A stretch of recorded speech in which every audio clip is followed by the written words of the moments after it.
Sitting here with one of Chicago's very own, Yeah, one of the top tier elite artists out of Chicago. My personal homie and good friend, and I know the city would love this and appreciate it. Taylor Bennett. my brother was the word, man. Yeah, appreciate you coming on, man. Oh, man, appreciate y'all having me, man. Yes, sir. Definitely. Yeah, appreciate you, baby. Let's go into how you grew up in Chicago, man. Man, originally I'm from the south side of Chicago, so West Chatham, 79th. Okay. So, growing up, I went to Covenant Faith. So most of my family, they live in the hundreds. In the hundreds? Okay, So, the Wild so, Hundreds. well, my grandma is really in the Wild Hundreds. Okay. I'm not going to say it's not the Wild Hundreds, but my other family, they stay in like Blue Island. And, Okay. you know what I'm Right, saying? yeah, So, you know what I'm saying? yeah. But I spent, most of my time in my grandma's crib, and then my church is, by my grandma's crib as well. So that was pretty much like the upbringing, very much so Southside. And my pops worked in streets and sanitation when I was a kid. So Okay. he, first started off in kind of detailing those hard winters and stuff like that, laying the salt down. Yeah. Then he got to a point where he was more of working with the trucks and the garbage men and stuff like that. Hey, that was big money back then, That's huge That money. was That's That's huge still money big money and to huge this day. responsibility. Yeah. My uncle foreman there. Y'all know how the weather gets, especially in the winter in Chicago. He'll be out there. Brutal. You know what I'm saying? Like, he'll come back by the time we about to head out. He'll still take us to school type, So that was the type pops I had. Yeah. And then eventually, he got into politics. He worked with Harold Washington. He was, he was there when he passed, you know what I'm saying? Wow. So super interesting, role model. And that's You my best friend. You remember anything about Harold when you was younger? Nah, man, I was a super duper shorty. I remember, later on, my pops also worked with Obama. So I Right. remember Obama in the early days. Yeah, exactly. A lot of people, I of course I see Obama nowadays. So I also reconcile with it, but I always remember, Barack is this skinny dude with this deep voice. Yeah. Right. So I have a different, perspective. And then just also of how he wasn't the president at that time. So the way he was carried a himself. senator. Yeah. Exactly. And he used to walk down this, just so I have a different perspective of him, not so much Harold. But then I went to Skinner School too. So went to school on kind of the West Side. Now it's the West Loop. You know what I'm saying? Exactly. But one of my best friends that I graduated with, Walter Burnett, he's now the alderman over there. So just been super interesting Chicago upbringing. I really was on a lot of different sides. I went to high school at Urban Prep, so East West Garfield campus, and then I went to Bronzeville and graduated from there. So just you moved around. You moved around, so you're pretty versatile when it comes to Chicago. You probably got a lot of people I went to school with him. Literally, I swear, it's so many people. I was one of those kids who didn't want to be, you know what I'm saying? So we all had it, but I had the 5,000 friends on Facebook and the mutual connections. I still don't know 70% of the people, but I was one of those kids that, you wanted to adventure and travel outside the neighborhood, which, still isn't common. But even back then, a lot of us was trying to, you know what I'm saying? So I got my best friend with me too, Forever Band. He up here with me, so we used to be, you know what I'm saying? He from my same neighborhood. He went, to school downtown too. So we used to, you know what I'm saying? 79th though, 79th was 79. Off the 9. 79. For sure. So y'all grew up where it wasn't Mayberry over there. Nah, I mean the way that I always like to think about it is it's so interesting, and this is the perfect podcast to really get into it and kind of break it down. Is the perspective that I feel Chicago gets a lot of times is based off the misunderstanding, but also the capitalizing of misunderstanding. You get what I'm saying? From a different community. So because I pay attention to all types of shit, a lot of movie storylines and shit like that. Yeah. Niggas be oh, he's from Chicago. Right. Just all of a sudden out of nowhere, the last 10 years, it's hot as fuck for Transformers, Batman, everything in Chicago. Yeah. And it's not just because we raw as fuck, which we are. It's also because even in the entertainment space, they understand all the ideas that are tied to being from Chicago. So you could just say, hey, this nigga's from Chicago, and all of a sudden he got a background story. You know? For real. And it works like that too, because like I said, I went to urban prep. So I went to school with 100% black males that were from the same kind of neighborhoods as me. Yeah, exactly. And a lot of those children, you know, when we would travel, because they, you know, it was a great school, and we would go to these HBCUs and these different trips, first thing they ask us is like, where y'all from? As soon as we say Chicago, they, you know. Yeah. So it's a reality that there is a lot of propaganda around Chicago. And like I said, being somebody that has not just grown up like in one area of Chicago, but like on the south side, on the west side, went to school on the north side, like, it's a thing where even a lot of people that aren't from our community will tell you, like, niggas got Chicago misconstrued. You know what I'm saying? For sure. So I would say, like, of course, 79th, just like a lot of other places, it's not like all roses and whatnot. But the community sense that belongs, like, in our neighborhoods, like, not just 79th, but, like, the low end, like, the Hunters, like, even, like, you know, like, 35th and, like, in Bronzeville area, like, the history of it, the food, like, you can't get it nowhere else. You know what I'm saying? It's almost, it's an interesting space, because it's like a lot of times based off how sometimes it's promoted. Right. I get motherfuckers come to Chicago, I'll be trying to take them to Pearls or Chicken and Waffles, not even far. Right. They be like, you want to go out south? I don't, you know what I'm saying? It's like, damn, you missing out on the best shit. Like, what do you want me to, you get what I'm saying? Then it's the weird ones be like, you from O Block? Oh, bro, you feel me? Or just fuck, are you from the niggas want to go there? Go to O Block, yeah. They it's want like, to go to O Block. It's like, nigga, what? You want to go to Michelle Obama girl, nigga? Like, you know what I'm saying? Like, I'm not even finna go past there. I'm from here and don't even know we love O Block, but we know what it was known for. You know what I'm saying? And it's interesting too, like, you know, because like I even have people that they not even from O Block, like from Chicago, and like they might have ties or whatnot, and they'd be like, yeah, I'm gonna go shoot a video of O Block, and I feel them, but like I'm like, you feeding into what the outside niggas is. They, you feel me? Like, you know what I'm saying? But that's one thing about your music, and that's one thing I love about you as an artist, because you're so versatile within your music. It's not just like you can label it as drill, or you can label it as pop, or you could. It's almost like timeless, worldly music. You know what I'm saying? That's gonna be around. Appreciate that, man. And you know what's dope is like my new project that I was telling you about, like, to the idea that I always try to make my music like timeless and not feel like it's something that's in an era or in like a fad or a phase. It's called Time After Youth. You know what I'm saying? Like, to kind of talk about where I am at my life now, but then also I feel like to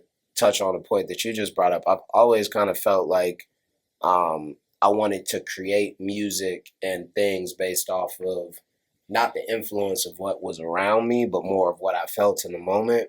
And I think that hip hop is like a pendulum, and it moves in different directions. Exactly. And I think right now, like we're seeing it with Kendrick, like with a lot of people, there's a feeling where we don't want to hear so much victim music, but we also want to hear progressive music. So it's like somebody that's respectable to take the forefront, you know what I'm saying? And to speak the things that we all know. Like, we don't need a nigga to just come up with a million words and say, we also don't need somebody that's just, we just need somebody that's like, I take the responsibility to say what needs to be said. You know what I'm saying? It's almost like some presidential type shit. It is. And that's how your substance, right?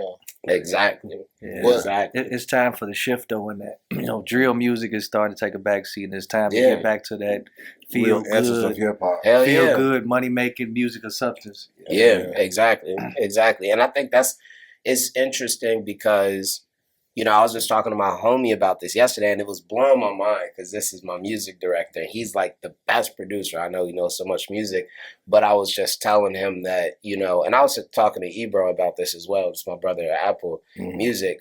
This was years ago with Ebro, but I was just saying there's a market that exists within hip hop, you know, based off the fact that, you know, we signed, and I don't even want to say we, because I'm not, these niggas are signing. Now I can't even say these niggas. These people are signing, you know what I'm saying, teenagers and folks. Like, I grew up in the era of Keith where, you know, 16-year-olds was looking like they was getting multi-million dollars for doing something that seemed like it could be almost easily imitated to an outside perspective or somebody that doesn't understand the dynamic of what Keith was actually doing and how brilliant he actually is. And I think that caused this domino effect where even to today, like we way past the Keiths, the Dirks, like we passed even, and shout out to all them, shout out to the Q50, all them. It's new people every day. It's new look, and they younger and younger, and they getting signed. Like people getting, and the ones that's not getting signed are getting famous or something to that limelight, or at least that's how people is associating it. That's around their age. So I was just telling them that market exists in hip hop. That shit don't exist in country and rock and roll and none of those other places. And I was saying because that market doesn't exist there, we gonna continue to push and continue to. So like for me. Because Louis, that's like my big brother, King Louis, that's my big brother. So shout out Louis. And I remember I made this footwork record, you know what I'm saying? And I was like, I want to get Louis on this because Louis has, this era of folks that, people don't even realize it, but, this nigga, King Louis make juke music. Like that was a whole thing. Like he had a different era of it, but he made that shit. You know what I'm saying? Pac-Man. Bro, heavy Pac-Man. Like heavy. That was the whole shit's how it originated type shit. To come to drill. Bro. So like I felt like it was only right to have him involved in it. And when we put him on it, it kind of made the record like a cross-generational, joint. Where, it wasn't just about the young kids, it was also about the dope. Basically saying that to say, like, now you can see, like, shout out my cousin, Mellow Bucks. She got Move, it's Top of Cars. Shout out Lil Mew, that's my artist I manage, you know what I'm saying? She doing her thing. It's a lot of different artists that I feel like have tapped into that body of work. And because they've done it successfully, now there's a lot of younger people that are making music to tracks that's not just talking about, you know what I'm saying, woo, woo, woo, but they like, let me try this because they see somebody else getting money doing it. And I, like, that's how I like to think about things. It's not a lack of demand, it's a lack of supply. That's where you and your generation of rappers that come in because they see it working for y'all. You know what I'm saying? Yeah. They see y'all on magazines. They see y'all getting sponsorships and ads and getting flew across the world, whereas certain type of music will keep you in a certain type of box. Bro. And I think like you touching on something that's super important. And I think like what's dope about it is like when you even think about like whether it's myself, Lil Moo, Mellow Bucks, like all three of us, we don't got major deals, but we have songs that have millions of streams, made millions of impressions, woo, woo, woo.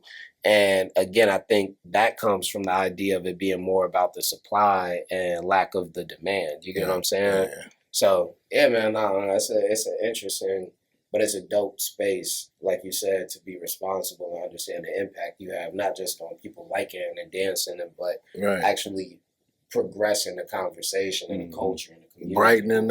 Brightening up entertainment because it's been dark for so long. Yeah. You know and it's I'll tell you this is what's crazy.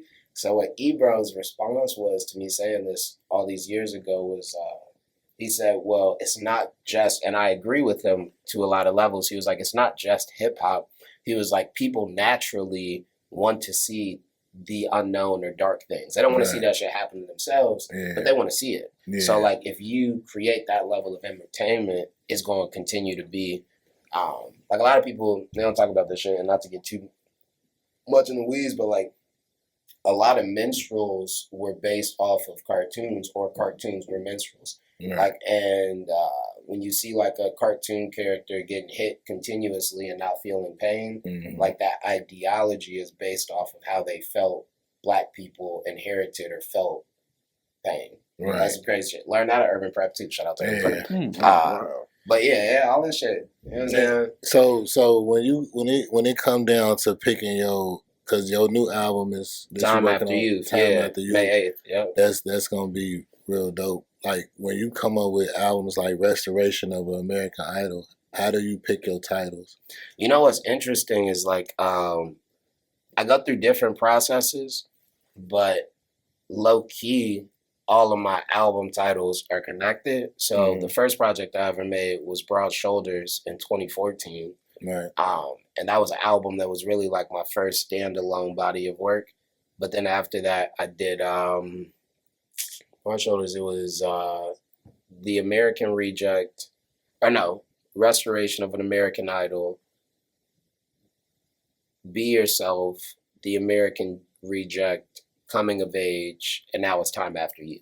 Right. So like all the titles are like intertwined, but it all started from Broad Shoulders because the ideal of me as an artist is progression and growth. Right. So like the ideal within all my titles is to have something that either references age and a point of growth, like Time After Youth, or like Broad Shoulders, right, or like Coming of Age, or it's like to be addressing like the moment or the era, like The American Reject or the Restoration of an American Idol. Right. Because the Restoration of American Idol was kind of like the dopest. That was like the dopest. But when you did Broad Shoulders, so Broad Shoulders, is it a version where it's just you and then it's a version with you and Chance? So Broad Shoulders, so there's Broad Shoulders, that's the album. So like Broad Shoulders is like an album in itself. And then there's the title track, Broad Shoulders, that features Chance. Right. But to your point, I guess, yeah, technically, like, yeah, there is. Like, I got the album, and then there's Broad Shoulders with Chance. But both of them are, like, my biggest. Yeah. Was that your first body of work putting out with your brother, Broad Shoulders? Yeah, hell yeah. Broad Shoulders was my first song that I ever recorded with Chance. So when I made Broad Shoulders, I was, like, I want to say probably, like, 18, 19-ish. But I went a long time in my music career without working with Chance. Right. And I think it was a thing where really it was his choice. Like, it was my choice. I would have 50,000 songs. You know what I'm saying? I like, put me on, nigga. But I think my brother, which I understand, and it made a lot of sense, especially at this point, because now I manage Chance, was that, you know, his whole thing was like, hey, you're an artist, I'm an artist. If you want to be an artist, you could be an artist, but like, nigga, I'm not gonna be putting you on every single song and taking you on tour and all that shit. Like, you got to figure out how to get your foot in or to create. And I think it was for the best as well, because the truth about it is when you look so much like somebody, you act so much like, because we brothers, you know what I'm saying? You naturally, there has to be a separation that you and the world come to a conclusion of outside of like, there's nothing he could ever say to make somebody be like, oh yeah, let me buy this shit. Right. Outside of the fact that he like, yeah, that's my little brother. You know what I'm saying? Like, right. But if I'm spitting some hot shit, and now that's kind of be the situation is like niggas would be like, damn, I'm listening to this track. I didn't even know this nigga was related to him. There you go. And it's like, okay, that's dope because you liked what you heard and then you discovered it later. And even if you fuck with it more now, the ultimate, you know what I'm saying? Right. And that was something I honestly didn't understand as a kid. So I was like, nigga, what? Even though I know y'all both, I identify y'all separately. Exactly. You know what I'm saying? Because it's like when you hear Taylor Bennett, this is like, to the common consumer that was outside of Chicago, they wouldn't know that y'all was brothers. Absolutely. Unless we said something, and especially unless he sent the SoundCloud link out or some shit. Yeah. Did being Chance's brother help or hurt you in your early on? I think it helped. Like, I feel like there's no way, and it took me, I think, years to really see it from this perspective, but it helped. No matter what even if I went somewhere and a nigga was like, I don't like Chance the rapper. Like, because that shit happened. Like, everybody don't love Chance shit. Most niggas do love Chance, though, to be honest. But when I was younger, like, I'd go certain spaces and certain niggas, but especially before he got on and Chance was just Chance in Chicago, just doing Chance shit. Like, I'd go a lot of places, niggas, I don't even fuck with it. You know what I'm saying? Yeah. But the reality of it is, like, my brother, it's only one Chance. You know what I'm saying? It's only one Chance the rapper. Like, not even just from like a rapper perspective, but like also it's like a business sense and like just an entity in itself. So it's like, at first it was funny because when I was younger, I didn't like being compared to Chance so much because I felt like it took away from my craft. Like, I'd go spit some hot ass shit and then a nigga would be like, yeah, that nigga rap raw as fuck, just like his brother. And I'd be like, nigga, bitch, what the fuck? You feel me? Like, I'm like, nigga, I wrote this shit. You feel me? Exactly. But as I got older and older and I continued to be in those conversations and go to these platforms and niggas like try to put our shit together, and I'd have like, you know, real people like, yeah, and I like Taylor shit more than I like Chance shit. It took me to a point where I had to realize, like, it's not me against my brother. Like, even if niggas want to make it seem like that, like, even if I go to spaces and they like, yeah, like, I like how you do this and your brother do this. And I understand it's always like a conversation, like almost more than Dame and Jay type shit. Cause it's like, you get, it's like that kind of thing.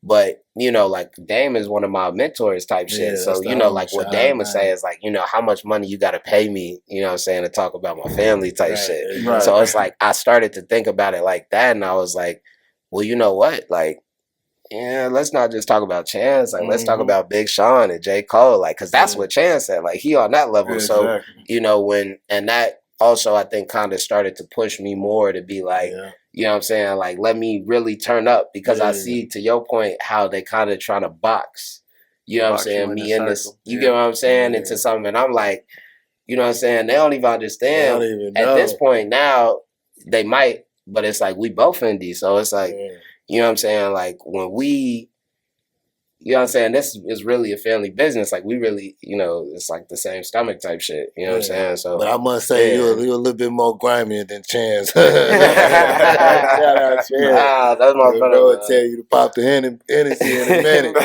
Oh, bro, you ain't lying. See, that personality, though, that's different. That's my nigga. Yeah. What was one of your first big breaks? Man, first big break, gotta give it to my brother King Louis, man. King Louis. My first big break was King Louis. I never forget. So, you know, like I said, and you know, I think like this is like a big piece of me too. This is why I got into like the music industry, because like I don't view, you know, like different sides of Chicago as like different stories or like different perspectives, but I know, because I'm a part of I'd say demographic of Chicago music that a lot of folks like to accredit as being the opposite of drill music and shit like that. But I also, niggas be forgetting, like my first big hit was New Chevy with King Louis. And like my first mixtape, mainstream music, had King Louis, Lil Herb, Spenzo, Rocky Fresh. And at that time, a lot of artists, even though niggas, we from the low end, we from 79, we from the hundreds, people wasn't trying to like, and I'm not pointing no fingers, but niggas just wasn't doing it. They wasn't trying to work, and it was like but I went to urban prep. So like the music that my homies listened to was very different than like even what my fans was trying to get me to create at that time when I was in high school. And I felt like I wanted to create and really show Chicago like in like a way that I see it. And that has become damn near like my mission. So that's why I still make like Get Loose with the Pope. I still make Too Much with King Louis. Because like I said, I grew up on all these sides of Chicago, and versus, you know, accepting what folks want the perception to be, like I'd rather use the creativity and power I have as an artist and a businessman to show them what I know it. You know what I'm saying? It could, what it could be. And what it really is. Like I be telling people all the time, like King Louis and Keith and Dirk, like all these niggas give me big cousin vibes, funny cousin vibes. Nah, for real. You know what I'm saying? And I think like a lot of times people miss that perspective. And I'm just using those three people as an example, but we all know people that are not rappers, that some people might be like, oh, that's one of the scariest niggas I know, and you know him in a whole different way. That nigga only say funny shit to you. He your best favorite uncle. He give you extra $5. He make sure don't nobody fuck with you. For sure. And like me, like I grew up in an area where like a lot of people around me were considered to be tough or like not the nicest dudes. But I understood that they had to be that so they could protect and provide for me and whoever else. You get what I'm saying? And that's like the perspective that you have as a Chicago kid, is like we act in this way to protect the world because we know the world is after us. Type shit. So like you know what I'm saying? It's like an interesting. You know? It's one of them things where he's like the neighborhood basketball star. You know he's not a gangbanger. And you're going to make sure he gets to that bus. But you're going to make sure he gets to the bus. You're going to make sure he's straight. Cool and the world will never know that perspective. Yeah, they won't. Now, me, I'm from 79. I grew up the street from Simeon. D-Rose cousin lived in my neighborhood. Like, niggas will never understand the politics behind ensuring and making sure somebody makes it. And a lot of people don't even address that in Chicago because in other cities they call it checking in and stuff like that. But and we don't do none of that shit. You ain't never heard a nigga say, "Oh, you went to Chicago, you ain't check in and this happened." We don't even do that. So it's like, and that's what I'm saying too. Is like it's a whole different level of politics out here, like that. It's just like you see, bro, you know that's bro them, they cool. So if something was to go on, I'm gonna make sure I let my brother know and so it's they also can like, be cool too. We so internally locked in from the last fucking 100 years of gangbanging that we don't gotta say shit. Nothing. You can look at her. You can look at her, and it's the way you look in their eyes. Niggas know what happened, and nobody else needs to know. Nobody, like, you feel me? And that's the city that I love. Like, that's my, you get what I'm saying? Yeah. Like, and I think a lot of times we don't get the credit as a city for as creative as we are, and like how much we influence like the industry and like all these other artists. Like you turn on videos, like everything from the music to the video to the beat, like the shit is all just 2014, 2016 Chicago. It's just the whole thing. You know what I'm saying? So again, I think like my brother said, it's just a time to elevate and show folks a way to make money. And the funny thing is that we have to remember this. And Steve Stout, that's like my second dad. That's one of my mentors. He, you know, told me this, like, the music industry is music and business meeting, right? Right.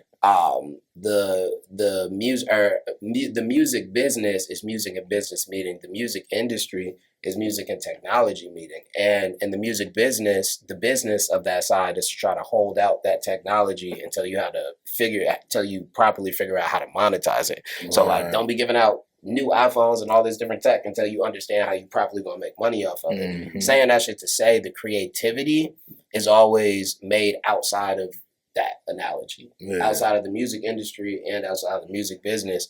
And that's usually us. So it's a thing where it's like, by creating the sound, for example, Keith, I Don't Like was on CNN, Bang was on CNN, all this shit was getting picked up by coverage, all these places before Jimmy Iovine and any of the niggas from Interscope signed him. Yeah, for sure. We gotta remember that. Like we gotta remember, like they ain't just know what was up. Like they ain't just go find Keith Cozart, put him in the studio. It's like, this boy is a legend. Like he had to figure that out. He created that wave. Like he manufactured that. Now what they've done over the last 10 years is industry. Imitate that shit. Imitate that shit. So to my boy's point, once we find some shit that make money, whether it's dangerous, once it's positive, and that's kind of what Ebro was saying, which is why I kind of had to agree with him. People gonna follow, the industry gonna follow, the kids gonna follow, but it's up to us to create that. You know what I'm saying? And that's why I said always, like, even when I heard Broad Shoulders, I'm like, you know what I'm saying? Like, this is a amazing record, the song with you, your brother, and Jeremiah. Oh, bro, yeah, you know Growing Up Fairy Tales. Growing Up Fairy Tales. That's hard right there. I was like, he like, you know, with the stuff your mouth with the cookie. Yeah. I understand. Oh, bro, you feel me? Yeah, the cookie jar. You feel me? Like, you feel me? Like, you get too greedy. Exactly. You know what I'm saying? You know what I'm saying? Yeah. Because all of us done got caught with our hand in the cookie jar. You know what I'm saying? And what made you see the fun side of music? Kanye West? Hell no. He said, hell no. Rapping as a core, my best friend made me see the hell no. My best friend Zakor, like I said, this been my brother. Like before we was making music, we always been making music and rapping and shit. But like this, my brother, and he's always pushed me and always said this one thing to me that not a lot of people. My dad don't ever say this shit.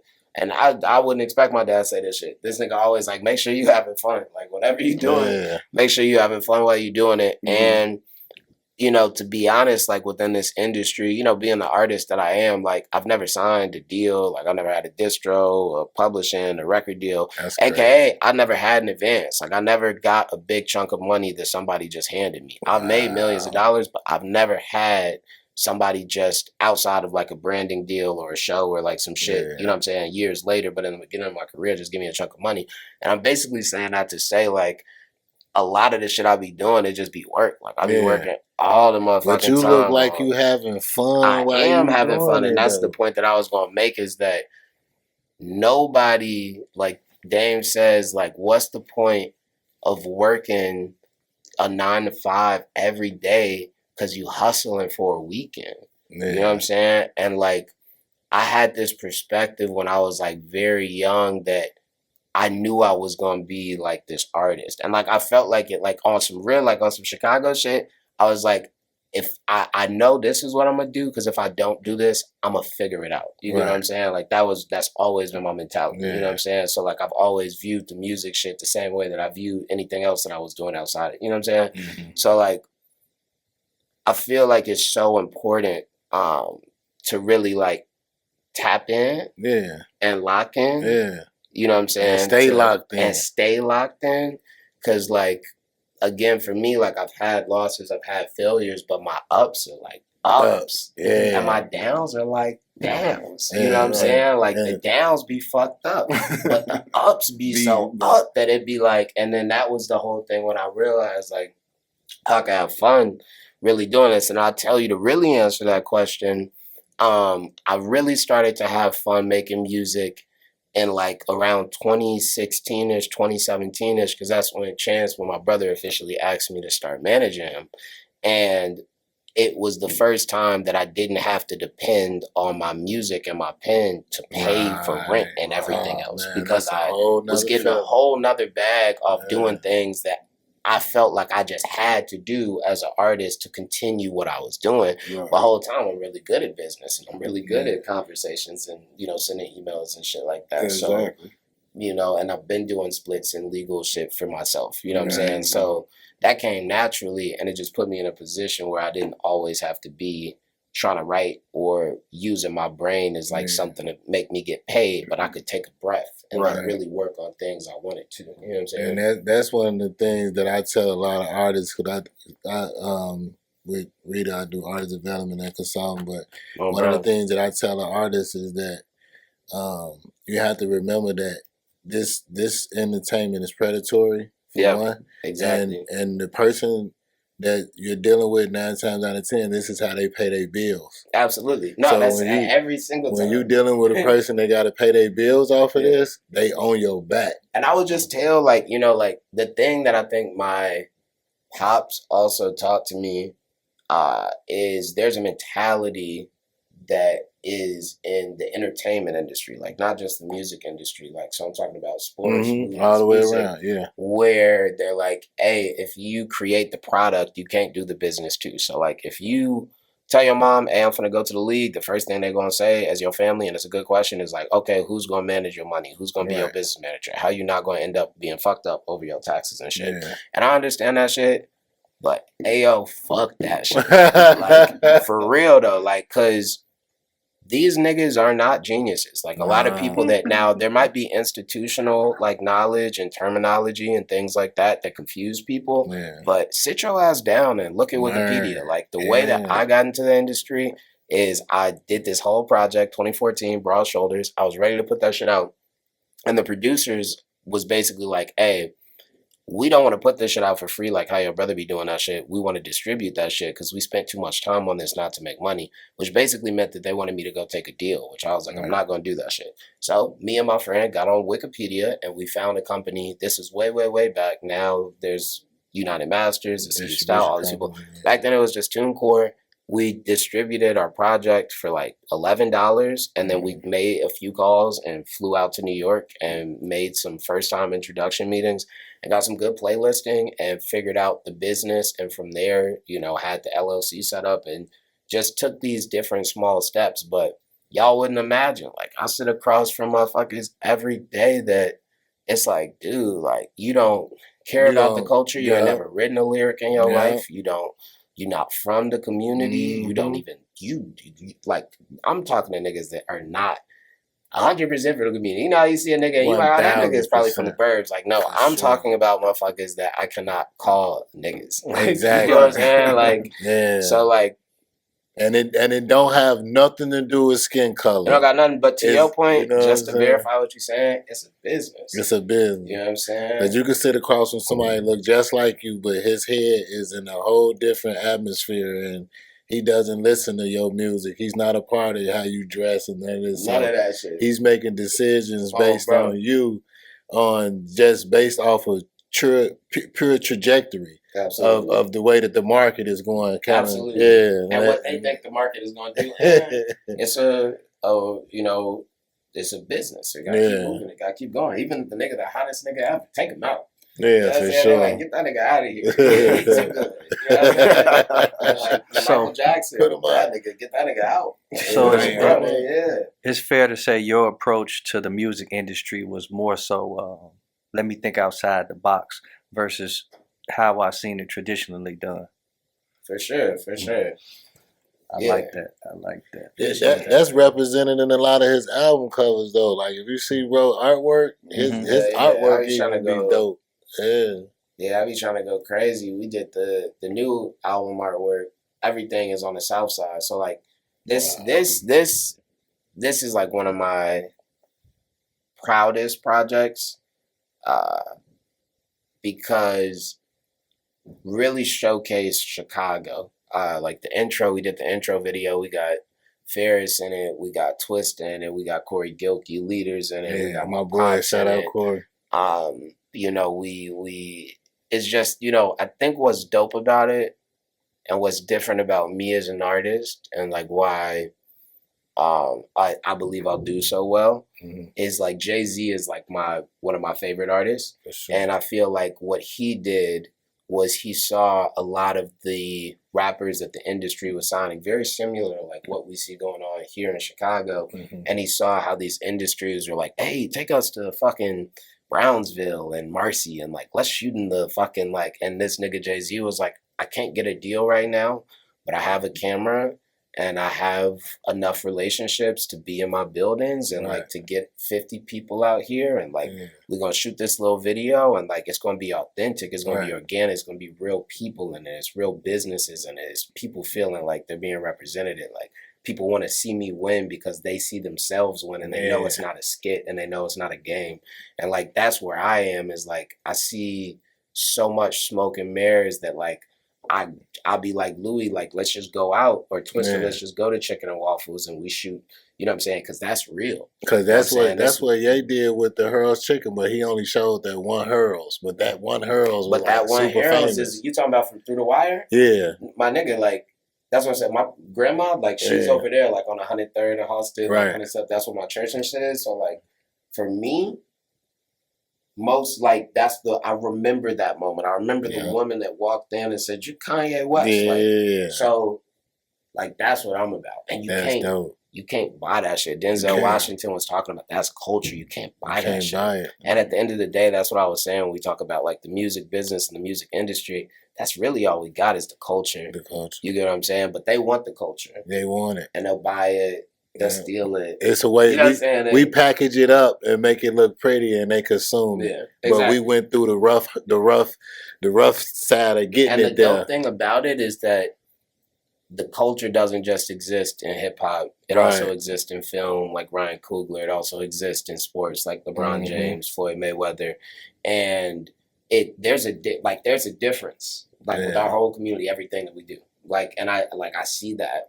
You know what I'm saying? And I think that if enough of us, Arsenio Hall says some crazy shit. I've been thinking about it for the last week. He was like, when African Americans learn how to communicate, like they know how to dance, like we'll be in a better space. And like, I believe that like the dancing is the communication. So like dancing in the street, like all those like records, like, you know, like break dance used to be competition back you get what I'm saying? Like even like all of this, you get what I'm saying? Like I see it, you know. So yeah, man. It's a form of communication. I get you all the way. Absolutely. How did you separate yourself from your brother's shadow? I feel like in a lot of ways I'm still in his shadow. I love your honesty, like, bro. He's a big ass artist, and I think like the big whole thing, the like for me, hopefully the biggest artist, because I manage this nigga now too. so you know how big he really exactly. is. But I'm also hoping he gets bigger. Exactly. But I think for me, it became less about getting out of his shadow and just understanding and recognizing my light. You get what I'm saying? Because I think that when it comes to creating music and trying to service an audience, we could get really caught up in the idea of hip hop charts, Billboard covers, but the thing about me and Chance, which is a blessing, is like our fans have real life relationships with our music. And like when I see a lot of people, I've had people get married to my songs. I've had people have, you know, their prom send-offs and homecomings, and like it's like a thing where my fans also authentically, because of how I've gone through my career, have like essentially grown up with me. So it's almost like a thing where none of my fans, like somebody that's a fan of Taylor Bennett, I would never be in Chance's shout out to them. Yeah, no. But to the Joe Blow, the nigga walking down the street that he never heard my shit, he knows Chance the Rapper, he gonna be like, hey, you look like Chance the Rapper. Right. And like, that's not some shit I'm trying to defeat. Because one, it's not that bad that niggas is paying my brother. And it's not that bad that even in that interaction, I get to be like, oh, no, I'm not. That's my brother. And then most times niggas would be like, oh, yeah, blah, blah, blah. Don't you make music too? Or da, da, da. And then to that double-edged sword thing, which is why I had to go back and be like, yeah, it's not that bad. Even when I was young, when a nigga was like, aren't you Chance? I'm like, nah, I'm his brother. And they're like, oh, rap some shit. And I got a whole opportunity to get on the radio or do some shit. It's dope. You know what I'm saying? And do you remember Matt Lyman? Of course. I love Matt Lyman, bro. That's my brother, man. You know what I'm saying? I love that nigga, man. I recorded my first Matt Lyman. I love that nigga. Let me record my first song ever in the back of his house while him, my dad, and Chance went to a meeting up the street. So he was gonna manage me early on. And he told me this was like some of the most straightforwardest that I've ever heard in the industry. He was like, right now, Bishop, I got Chance, and I'm trying to get him to where he's going, because he was dealing with Andrew at the time. Exactly, with Andrew Barber. Exactly. That they was building.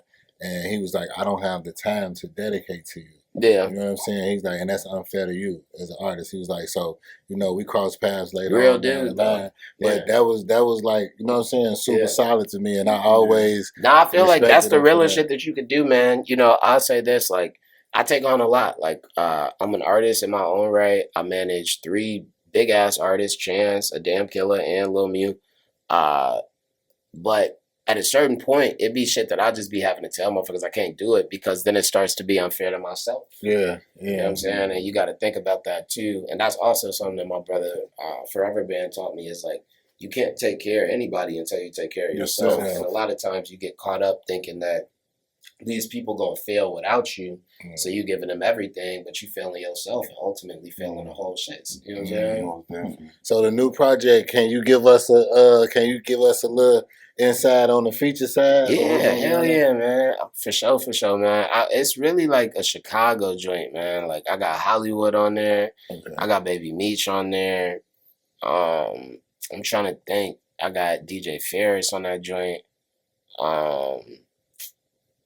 I don't want to get in there. I can't give too much. Yeah, don't give out too much. Don't give out too much. But yeah, it's really like a Chicago record, man. $1 Million Mano production on there. Oh, man, that's what's up. Like, you know, like I said, it's you know, the one thing that I do think is like really dope too is like, you know, I'm at this space where I feel very confident. Like, I'm not. Something that I said was really important to me for this project is like, I didn't want to like victim rap. And like, I want to break that down, like what that means, right? Like, so when I was growing up, because like I said, you know, there was, I don't even want to say a perspective kind of built, but just an idea that there were these 2 sides of Chicago.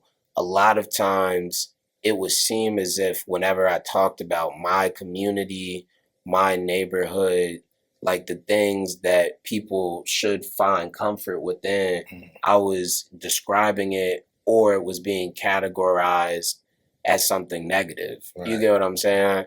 And like, I don't feel like that about my grandparents or my cousins or my aunties or my church or my favorite restaurants or my friends or like any of that shit. Like, that's not how I feel about it. And I think that through trying to, and I'm not just talking about my music specifically, I'm saying like just that whole over aura of Chicago music. Yeah. I think through trying to differentiate and create this space and this sound, but not being fully authentic about it, it started to kind of, for me, feel like I wasn't building my community, but I was knocking it. Right. And I'm not going to say it's just a Chicago thing. Like, I think the whole conversation of conscious artists versus just artists, or conscious rappers versus rappers, that shit's racist to me. It is. Like, it is. Because there's no such thing as like conscious rock or conscious. So like, it's basically just the ideal of saying like one thing has substance and something doesn't. Right. But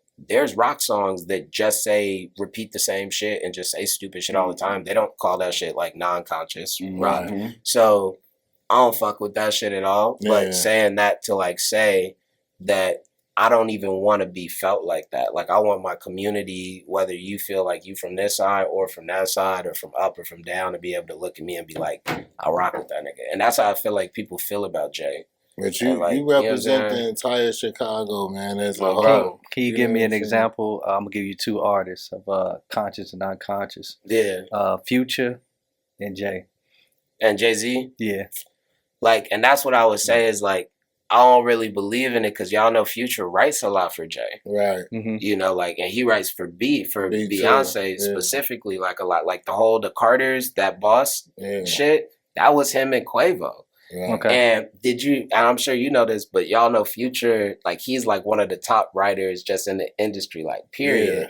So that's also what I think is important to also even introduce to the conversation, is like how many of these artists are actually brilliant, but might be not producing. They might be producing what is selling. Yeah. Okay. That's like, because and I think, to be honest, you know, we've all been guilty of that as artists. You know what I'm saying? Grabbing fruit that's too low. Mm-hmm. You know what I'm saying? Like, you get what I'm saying? Mm-hmm. Like, you know, the simple shit, the shit that we know is going easy. But it's gonna be what's the consequence of a tune versus a song? You know what I'm saying? Like, a tune, like some shit that gets stuck in your head because you constantly, versus a song that is this, you're exploring, and this, you know what I'm saying? You programming someone's mind. Yeah. Yeah. So I just feel like Future puts out a lot of unconscious music versus Jay, but I know he does. I would agree with that for sure. But I would even say to that point, like, you know what's an interesting thing? Because we could do this for hours, but because I want you to think about this one. Rap / hip hop. So they don't let you choose. Like, so like when we think about rap, and the lineage, like, also, just because this is what white people doing on like DSPs, like, let's put that lineage with hip hop too. So let's say 50 years. Like, that's what they saying. Hip hop 50 years, right? 50 years. We just celebrated 50 years. That was the same, right? Mm-hmm. So in 50 years, we have not created another genre of Black music. Now, R&B is not what it used to be anymore. Of course, jazz we have definitely, of course, jazz isn't. Now, we can't really say we with the Timbs. Like, I love Timbs in it, but like, just as, why don't y'all think it's interesting that, like, and even in rap music, like, how much we sample music versus other genres, and like the ideal of whether we call it whitewashing or just using material that we know whoever created it that looked like us don't got ownership of no more. Mm-hmm. And like, you get what I'm saying? Like, I haven't sampled a song since like 2014, But basically saying all these different things to say, like, I feel like it's so many different things within the conversation of just black music is what we should really say. Like black music. Because if we said black music, then we would be talking about Thundercat. Like we would be talking about, you get what I'm saying?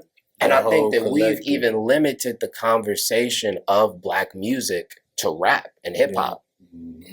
And I think that is a lot. It has to do with us. You know what I'm saying? Like as the consumers and as the artists. You know what I'm saying? But if you think about it, coming up all the time, this music was the Sade's, the Marvin Gaye's, and I mean, the stuff even that now, played 50 years later. We in a club playing Marvin Gaye. We in a club playing line dance music. Like we don't got no new shit. Like we got new shit, but the new shit, and that's what we were saying earlier, it's a business, so it keep changing. It keep changing. It keep changing. It's not timeless. It's not timeless though.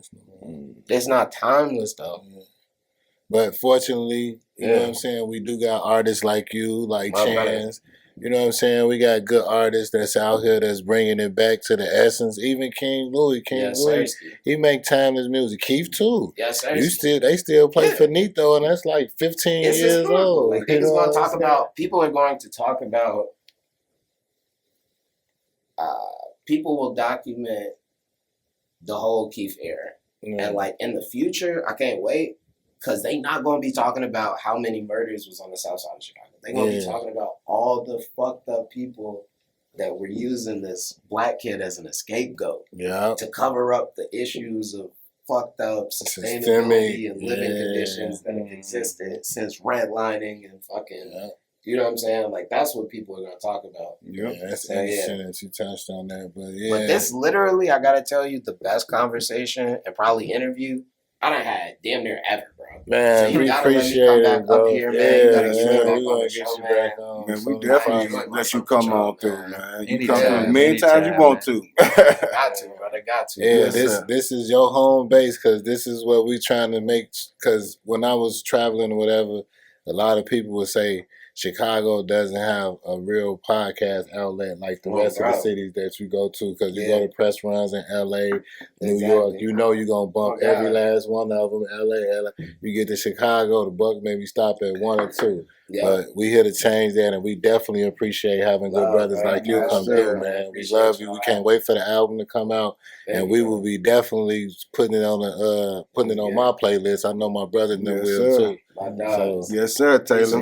Appreciate you coming through, baby. Chicago Blueprint. To a future legend, we appreciate you, man. Mount Rushmore rap in Chicago. We're gonna be there. Let's go, man. Yes, sir. Yes, sir. Let's get it, brother.